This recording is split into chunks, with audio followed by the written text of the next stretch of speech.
ফারহান ফাইয়াজ রাজধানীর residential model college পড়ুয়া ১৭ বছরের এক তরুণ। মেধাবী শিক্ষার্থীর স্বপ্ন ছিল বিজ্ঞানী হবার। বৈষম্যবিরোধী ছাত্র আন্দোলন শুরু হলে ঘরে বসে থাকতে পারেননি ফাইয়াজ। অংশ নিয়েছেন জুলাই আন্দোলনে। ১৮ জুলাই আন্দোলনকালীন ধানমন্ডির ২৭ নম্বরে পুলিশের গুলিতে শহীদ হন ফারহান ফাইয়াজ। ক্ষমতাচ্যুত ফ্যাসিস্ট শেখ হাসিনার অনুদান গ্রহণ করেনি শহীদ ফারহান ফাইয়াজের পরিবার, বরং গণভবনে চেয়ে আসেন সন্তান হত্যার বিচার। শহীদ ফারহান ফাইয়াজ ও তার পরিবারকে নিয়ে আরফিন মাসুদের ২ পর্বের প্রতিবেদনের আজ থাকছে শেষ পর্ব। বৈষম্য বিরোধী ছাত্র আন্দোলনকালীন ১৮ জুলাই বিকেলে ফেসবুকে ভাইরাল হয় একটি পোস্ট। তাতে লেখা ছিল, this is my Farhan Fayaz, he is dead, I want justice.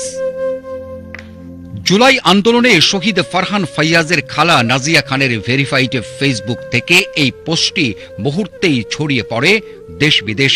বৈষম্য বিরোধী ছাত্র আন্দোলনে লাশের মিছিলে আরও একটি লাশ যুক্ত হওয়ায় আন্দোলন আরও তীব্র হয়। শহীদ ফারহান ফাইয়াজের বাবা শফিকুল ইসলাম ভূঁইয়া মনে করেন, নিরীহ শিক্ষার্থীদের নির্মমভাবে হত্যার খবর যাতে ছড়িয়ে পড়তে না পারে, এজন্য সেদিন থেকে বন্ধ করে দেওয়া হয় ইন্টারনেট।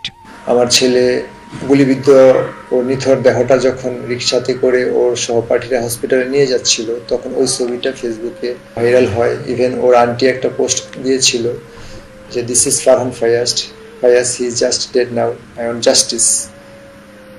তো এই পোস্টটাও মানুষের মনে অনেক নাড়া দিয়েছিল এবং মুহূর্তের মধ্যেই আপনার প্রায় ২ লক্ষাধিকের উপরে এই পোস্টটা শেয়ার হয়ে যায়। তো তৎকালীন গভর্নমেন্ট এরকম একটা পরিপ্রেক্ষিতে নেটটা বন্ধ করে দেয় এবং নেট বন্ধ করে দিয়ে তখন কিন্তু তারা থেমে নেই। তারা কিন্তু তারপরেই কিন্তু আপনার দেখা গেছে যে নির্বিচারে তারা হত্যা বা গুম শুরু করে দিয়েছে। পরিস্থিতি বেগতিক আঁচ করে পরবর্তীতে ২৮ জুলাই পতিত আওয়ামী লীগ সরকার শহীদ ফারহানের পরিবারকে গণভবনে আর্থিক অনুদান দিতে চাইলে তা গ্রহণ করেননি শহীদ ফারহান ফাইয়াজের পরিবার, বরং চেয়ে আসেন ছেলের হত্যাকারীর বিচার। ২৮ জুলাই যখন গণভবনে ডাকলো, ওখানে আমি একমাত্র ব্যক্তি, উনি ডেকে ডেকে সবাইকে অনুদান দিচ্ছিল। তা আমি প্রতিবাদ হিসাবে ওনার হাত থেকে কোনো অনুদানের টাকা গ্রহণ করি নাই। আমি আমার ছেলের জন্য যেটা চেয়েছিলাম সেটা হলো, আমি বলেছি যে এই টাকা দিয়ে আমার ছেলের কি কাজে লাগবে, আমি তো এই টাকা নিতে পারবো না। আমি আমার ছেলেকে কারা হত্যা করেছে এটা আমি আপনার মাধ্যমে আমি জানতে চাই এবং তাকে খুঁজে বের করে বিচার আওতায় আনবেন, এটা আমার ১ নম্বর ডিমান্ড।